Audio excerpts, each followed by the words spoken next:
नमस्कार दोस्तों, स्वागत है आपका मेरे चैनल पे। दोस्तों, आपने इसराइल की company Rafael advance defence system का नाम सुना होगा, क्योंकि दोस्तों जब हमने एयर स्ट्राइक की थी बालाकोट के अंदर, तो उस समय एक चीज़ का नाम सभी लोगों को पता चल गया था, और वो था दोस्तों स्पाइस बॉम्ब। और ये कंपनी उसी को ही बनाती है। और अभी एरो इंडिया 2021 के अंदर इसी कंपनी ने उसका एक और वेरिएंट स्पाइस 250 ER शो किया था, जो कि दोस्तों एक मिनी टर्बोजेट इंजन के साथ में और स्टैंड ऑफ कैपेबिलिटी के साथ में आता है। यानी कि पहले से भी जो स्पाइस बॉम्ब हमारे पास अवेलेबल है उससे भी ज़्यादा पावरफुल है।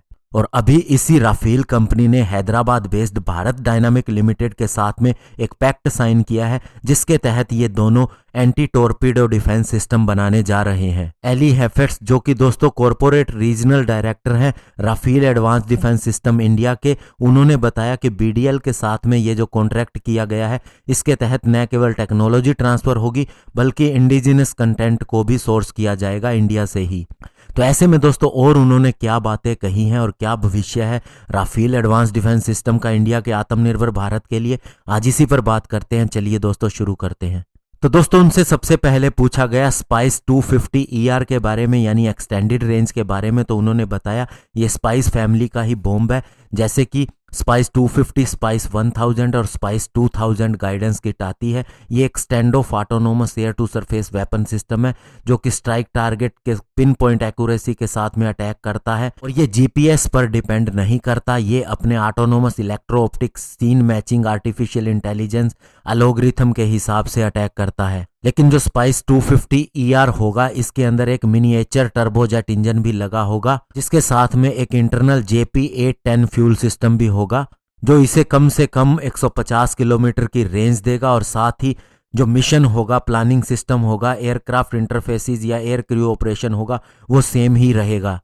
और साथ ही दोस्तों उनसे पूछा गया कि इंडिया ने आत्मनिर्भर भारत कैंपेन शुरू कर दिया है, जिससे डिफेंस मैन्युफैक्चरिंग के अंदर वह सेल्फ रिलायंट ना चाहता है। तो ऐसे में आपके बिजनेस पर, आपकी मार्केट के ऊपर क्या फर्क नहीं पड़ेगा? तो दोस्तों उन्होंने जवाब दिया कि हम पूरी तरह से कमिटेड हैं इंडिया के प्रति, और इसकी डिफेंस और टेक्नोलॉजी की जो शुरुआत हुई है बनाने के लिए, उसके प्रति भी। और इसीलिए हमने ये जो शेड प्रोग्राम शुरू किया है एंटी टोरपीडो डिफेंस सिस्टम का, ये हमारी कमिटमेंट दिखाता है आत्मनिर्भर भारत की तरफ ही। और हम न केवल भारत के साथ चीज़ें बना रहे हैं, बल्कि एक्सपोर्ट के लिए भी भारत के साथ काम कर रहे हैं और उनकी मदद कर रहे हैं। और हमने पहले से ही ऑफसेट क्लोज के तहत इंडिया के अंदर बहुत सी ऐसी चीज़ें बनाने का काम किया है जो इंडिया के ही काम आती हैं। जो भी चीज़ें इसने इसराइल से खरीदी हैं, उनके स्पेयर पार्ट्स को हम इंडिया के अंदर ऑलरेडी मैन्युफैक्चर कर रहे हैं। और इसका सबसे बड़ा एग्जाम्पल है एक मेजर इलेक्ट्रो ऑप्टिक कॉन्ट्रैक्ट जो इंडियन एयरफोर्स के लिए है, और इसके लिए हमने टेक्नोलॉजी ट्रांसफ़र किया है और ओरिजिनल इक्विपमेंट मैन्युफैक्चरर के रूप में इंडिया में ही इसे इंडियन कंपनी के साथ मिलकर बनाने का काम कर रहे हैं। हमने कल्याणी ग्रुप और अस्त्रा माइक्रोवेव के साथ में भी जॉइंट वेंचर तैयार किया है, और हमने कम से कम 100 MSME ढूंढ लिए हैं जो कि क्वालिफाइड हैं डिफेंस सब सिस्टम को मैन्युफैक्चर करने के लिए। इसके अलावा उनसे पूछा गया कि जो आपने BDL के साथ में शेड सिस्टम के लिए ये MOU साइन किया है, उसके ऊपर क्या हो रहा है। तो उन्होंने बताया कि ये MOU जॉइंट इंडक्शन के लिए है, एंटी टोरपीडो डिफेंस सिस्टम, जिसे इंडियन नेवी के लिए शेड भी कहा जा रहा है। और ये पहली तरह का अपना ऐसा कॉम्बिनेशन होगा एक सिस्टम का, जिसके अंदर सॉफ्ट किल और हार्ड किल डिकॉय साथ में होंगे, जिससे ये एक रोबस्ट और इफेक्टिव डिफेंस देगा किसी भी मॉडर्न टॉर्पीडो के अगेंस्ट।